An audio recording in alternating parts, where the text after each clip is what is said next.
Tingnan mo yung babae na yan, oh. Oh, ala, sige. Naglalaro ka na. Parang kanina doon ka na nag-ano, ah. Kawi-video ko lang sa'yo. Ngayon, bumalik ka na. O, tingnan nyo yung bakanting lote dyan, oh. Ah.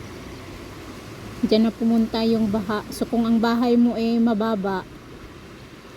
Hala, itong ano na ito, yung tingnan nyo guys, oh. Ayun yung portal ng ano, ng hotel, oh.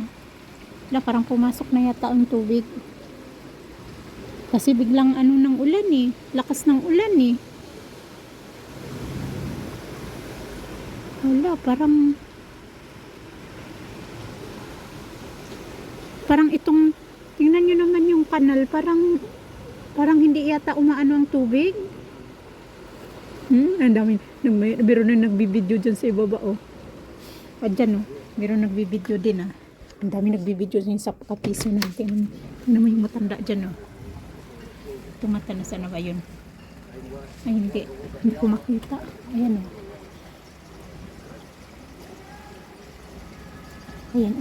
Ayan, oh, nagbibideo din siya, oh. Ayan, oh. Sa piso, sa kabilang bahay. Oh, ayan. O, diba? Tingnan nyo naman ang tubig, oh. Pumasok na yata dyan sa ano, oh. Yan ang problema pag ang ano mo, ang bahay mo eh mababa. Yung tinda na yan, kunti na lang yan. O, pag umulan pa ng medyo malakas mamaya na bigla na, o, ayan, ang ano na dito, baha na dito sa tabi. Bakit kaya bumaha dito? Pasok na yan sa tindahan ng mga ano,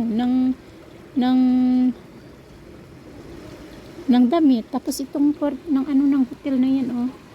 Nung hostel, mababa lang kasi yan, no? Ewan ko kung pumasok na, kasi ang taas na, ayan, oh, doon na nga pumunta yung tubig, oh.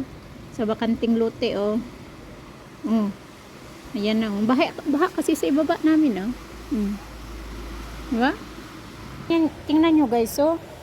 Parang ngayon pa lang bumaha sa amin ng ganito na sandali lang yung ulan, biglang ano ng tubig, oh. Sandali, wala pa ngang 3 minutos ang ulan.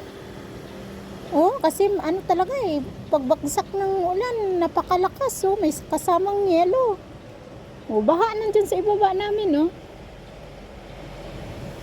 Ayan, paano na yan? Bababa pa naman sana ako. Hala, oh, sige, ayan, oh. Yung kotse. Ayan na naman, oh. Bakit ano nangyari dito? Bakit yung ano ng tubig eh papasok na talaga dyan sa may ano na yan, oh. Hala, pinasukan na yata yung tindahan ng mga damit, oh.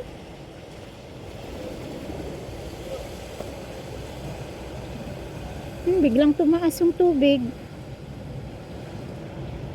Naku, patay kang bata ka.